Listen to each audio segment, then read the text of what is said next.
اعوذ باللہ من الشیطان الرجیم، بسم اللہ الرحمن الرحیم۔ آج ہم پارہ نمبر 25 سورہ حامیم السجدہ اس کی آیت نمبر 47 سے ترجمہ شروع کریں گے۔ بسم اللہ الرحمن الرحیم۔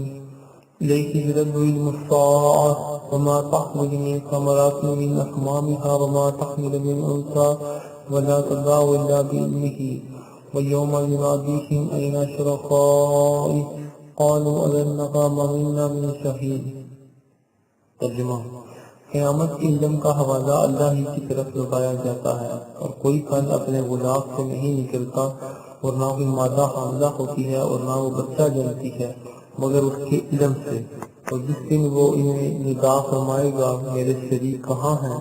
تو کہیں گے ہم تجھ سے کہہ چکے ہیں کہ ہم میں کوئی گواہ نہیں۔ اس سے پہلی آیت میں فرمایا گیا کہ جو نیکی کرتا ہے وہ اپنی ذات کے لیے ہی کرتا ہے، اور جو برائی کرتا ہے تو اپنے خلاف ہی وہ برا عمل کرتا ہے۔ اس سے مراد یہ تھی کہ ہر ایک کو اس کے اعمال کی جزا قیامت کے دن ملے گی۔ اب گویا کہ کسی نے سوال کیا قیامت کب واقع ہوگی؟ اس کی جواب میں ارشاد فرمایا گیا جب کسی سے قیامت کے بارے میں پوچھا جائے کہ وہ کب واقع ہوگی تو اس پر لازم ہے کہ وہ یہ جواب دے قیامت واقع ہونے کے بارے میں اللہ تعالیٰ جاننے والا ہے، اور مخلوق میں سے کوئی بھی از خود اس کے وقت کے بارے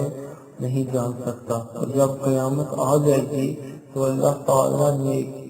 نیکوں گنہگاروں میں جنت اور دوزخ کا فیصلہ فرما دے گا۔ اس آیت سے معلوم ہوا کہ قیامت قائم ہونے کے وقت کا علم اللہ تعالیٰ کے ساتھ خاص ہے۔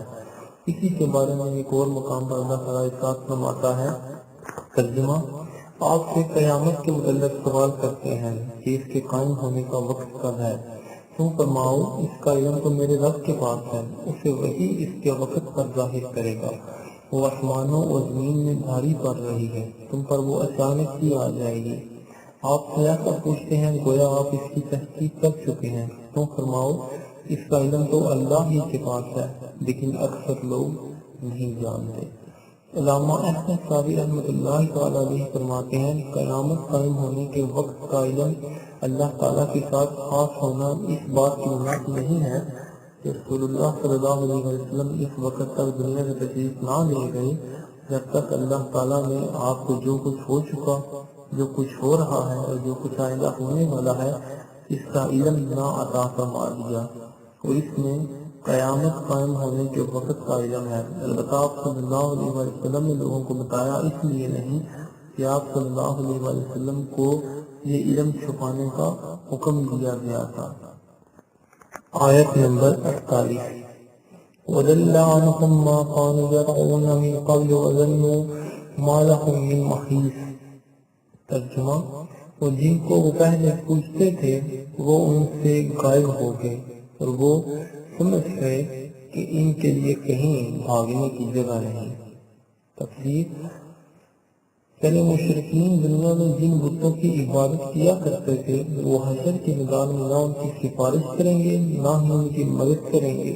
تو ان کا وہاں موجود ہونا ایسے ہوگا جیسے یہ وہاں سے غائب ہے، اور مشرکین کو یقین ہو جائے گا کہ اب ان کے لیے اللہ تعالیٰ کے عذاب سے بچنے اور جہنم سے کہیں بھاگ جانے کی کوئی جگہ نہیں۔ آیت نمبر 49۔ لا يطعم الانسان من دعاء الخير وان مساه الشر فيئوس قنوط۔ ترجمہ: آدمی دلائی مانگنے سے نہیں اکتاتا، اور اگر اسے کوئی برائی پہنچے تو بہت نا امید بڑا مایوس ہو جاتا ہے۔ تفسیر: یعنی کافر انسان ہمیشہ اللہ تعالیٰ سے مال، امیری اور تندرستی مانگتا رہتا ہے۔ اگر اسے کوئی سختی، مصیبت اور معاش کی تنگی پہنچے تو وہ اللہ تعالیٰ کے فضل اور اس کے رحمت سے بہت نا امید اور بڑا مایوس ہو جاتا ہے۔ یاد رہے کہ اللہ تعالیٰ کی رحمت اور اس کے فضل سے مایوس ہو جانا کافر کا وصف ہے، جیسا کہ سورہ یوسف میں ہے، بے شک اللہ کی رحمت سے کافر لوگ ہی نا امید ہوتے ہیں۔ مومن کی یہ شان نہیں کہ وہ مصیبتوں، پریشانیوں اور تنگدستی کی وجہ سے اللہ تعالیٰ کی رحمت سے مایوس ہو جائے۔ حضرت عبداللہ بن مسعود رضی اللہ تعالیٰ عنہ سے روایت ہے، رسول اللہ صلی اللہ علیہ وسلم نے ارشاد فرمایا، جو گنہگار آدمی اللہ تعالیٰ کی رحمت کی امید رکھتا ہے وہ اس بندے سے زیادہ اللہ تعالیٰ کی رحمت کے قریب ہوتا ہے جو بڑا عبادت گزار ہونے کے باوجود اللہ تعالیٰ کی رحمت سے مایوس ہوتا ہے، اور اللہ تعالیٰ کا اطاعت گزار ہونے کے باوجود یہ امید نہیں رکھتا کہ اسے اللہ تعالیٰ کی رحمت ملے گی۔ مراد یہ ہے کہ اللہ تعالیٰ سے اچھی امید رکھنی چاہیے، یہ نہیں کہ آدمی عمل کر کے یہ یا بغیر عمل کے بے خوف ہو جائے کہ یہ جھوٹا ہے۔ آیت نمبر 50 وَلَا إِنْ أَذَقْنَهُ رَحْمَةً مِنَّا مِنْ بَعْدِ ضَرَّاءٍ مَسَتْهُ لَيَقُولَنَّ هَذَا لِي وَمَا أَظُنُّ السَّاعَةَ قَائِمَةً وَلَئِنْ رَجَعْتُ إِلَى رَبِّي إِنَّ لِي عِندَهُ لَلْحُسْنَىٰ فَلَنُنَبِّئَنَّ الَّذِينَ كَفَرُوا بِمَا عَمِلُوا وَلَنُذِيقَنَّهُم مِّنْ عَذَابٍ غَلِيظٍ۔ ترجمہ، اور اگر ہم اسے اس تکلیف کے بعد جو اسے پہنچی تھی اپنی رحمت کا مزہ سکھائیں تو ضرور کہے گا یہ تو میرا حق ہے اور یہ میرے گمان میں قیامت میں نہ قائم ہوگی، اور اگر میں اپنے رب کی طرف لوٹایا دے دیا تو ضرور میرے لیے اس کے پاس بھی بھلائی ہے، تو ضرور ہم کافروں کو ان کے اعمال کی خبر دیں گے اور ضرور انہیں سخت عذاب دکھائیں گے۔ یہاں سے کافر انسان کا دوسرا حال بیان کیا جا رہا ہے کہ اگر ہم اسے بیماری کے بعد صحت، سختی کے بعد سلامتی اور تندرستی کے بعد مال و دولت عطا فرما کر اپنی رحمت کا مزہ دکھائیں تو وہ کہنے لگتا ہے کہ یہ تو خالص میرا حق ہے جو مجھے ملا ہے اور میں اپنے عمل کی وجہ سے اس کا مستحق ہوا ہوں، اور یہ میرے گمان میں قیامت قائم نہیں ہوگی، اور اگر بالفرض مسلمانوں کے کہنے کے مطابق قیامت قائم ہوئی تو میں اپنے رب عزوجل کی طرف لوٹایا بھی گیا تو ضرور میرے لیے اس کے پاس بھی دنیا کی طرح عیش، راحت اور عزت و کرامت ہے۔ فرمایا گیا کہ اس کا یہ گمان فاسد ہے، ضرور ہم ان کے کبھی ان اعمال کے نتائج اور جس عذاب کے وہ مستحق ہیں اس سے انہیں آگاہ کر دیں گے، اور ضرور انہیں انتہائی سخت عذاب سکھائیں گے۔ آیت نمبر 51 وَإِذَا أَنْعَمْنَا عَلَى الْإِنسَانِ أَعْرَضَ وَنَأَىٰ بِجَانِبِهِ وَإِذَا مَسَّهُ الشَّرُّ فَذُو دُعَاءٍ عَرِيضٍ۔ ترجمہ، جب ہم آدمی پر احسان کرتے ہیں تو منہ پھیر دیتا ہے اور اپنی طرف دور ہٹ جاتا ہے، اور جب اسے تکلیف پہنچتی ہے تو لمبی چوڑی دعا مانگنے والا بن جاتا ہے۔ تفسیر، اس کی پہلی آیت میں کفار کے کبھی اقوال بیان کیے گئے اور اس آیت میں ان کے کبھی افعال بیان کیے جا رہے ہیں۔ چنانچہ ارشاد فرمایا کہ جب ہم کافر انسان پر احسان کرتے ہیں تو وہ اس احسان کا شکر ادا کرنے سے منہ پھیر دیتا ہے اور اس نعمت پر اترانے لگتا ہے، اور نعمت دینے والے پروردگار عزوجل کو بھول جاتا ہے اور اللہ تعالیٰ کی یاد سے تکبر کرتا ہے، اور جب اسے کسی قسم کی پریشانی، بیماری یا ناداری وغیرہ کی تکلیف پیش آتی ہے تو اس وقت وہ خوب لمبی چوڑی دعائیں کرتا، روتا، گڑ گڑاتا اور لگاتار دعائیں مانگے جاتا ہے۔ کافر کی اس طرح کی حالت کو بیان کرتے ہوئے ایک اور مقام پر اللہ تعالیٰ نے ارشاد فرمایا، ترجمہ، اور جب ہم انسان پر احسان کرتے ہیں تو وہ منہ پھیر لیتا ہے اور اپنی طرف سے دور ہٹ جاتا ہے، اور جب اسے برائی پہنچتی ہے تو مایوس ہو جاتا ہے۔ اس سے معلوم ہوا کہ راحت کے دنوں میں اللہ تعالیٰ کو بھول جانا اور صرف مصیبت کے ایام میں دعا کرنا کفار کا طریقہ ہے، اور یہ اللہ تعالیٰ کو ناپسند ہے، کیونکہ یہاں دعا مانگنے پر عذاب نہیں دیا گیا بلکہ راحت میں دعا نہ مانگنے پر عذاب دیا گیا ہے۔ یہ عمل مصیبتوں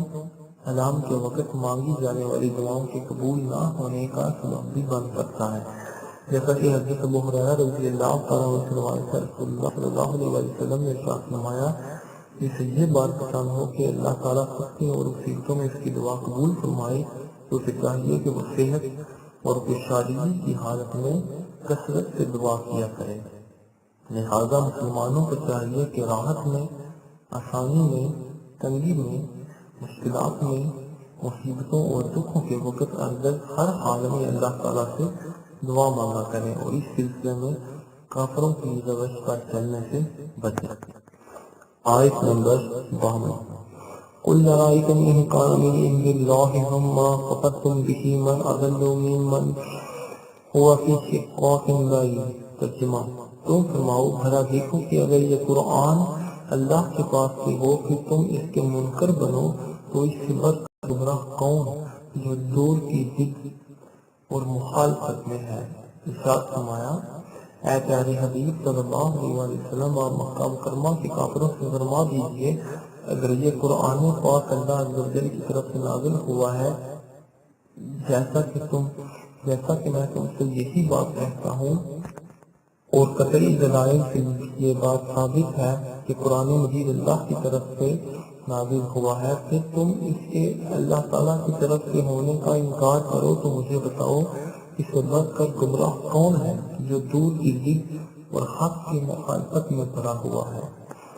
سنُرِيهِمْ آيَاتِنَا فِي الْآفَاقِ وَفِي أَنفُسِهِمْ حَتَّى يَتَبَيَّنَ لَهُمْ أَنَّهُ الْحَقُّ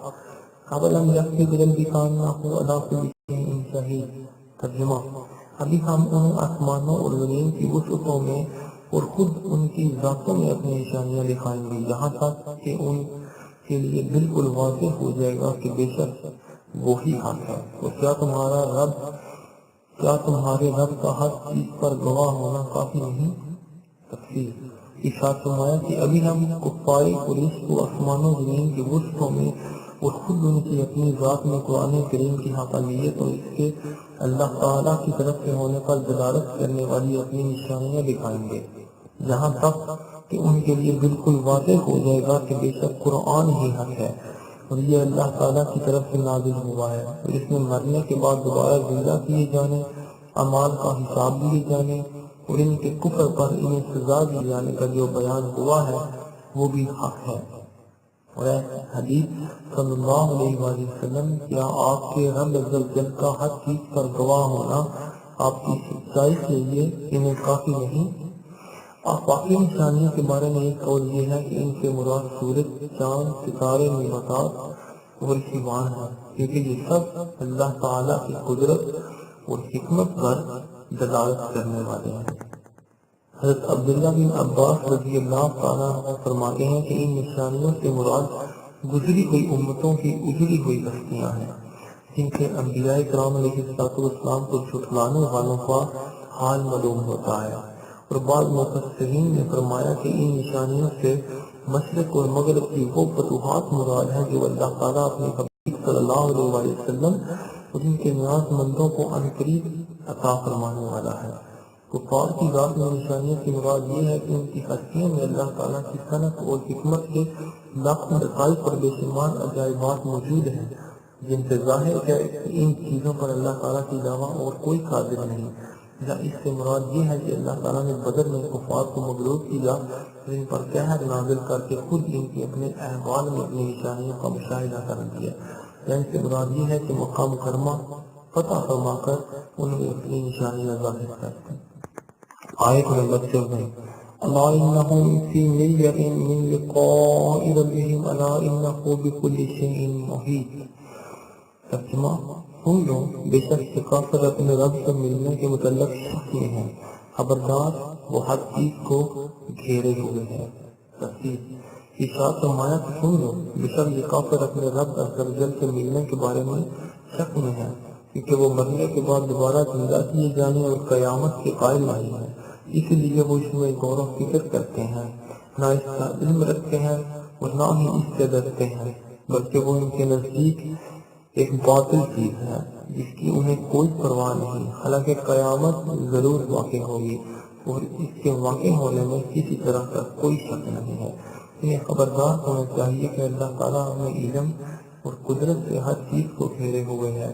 کوئی چیز اس کے علم کے احاطے سے باہر نہیں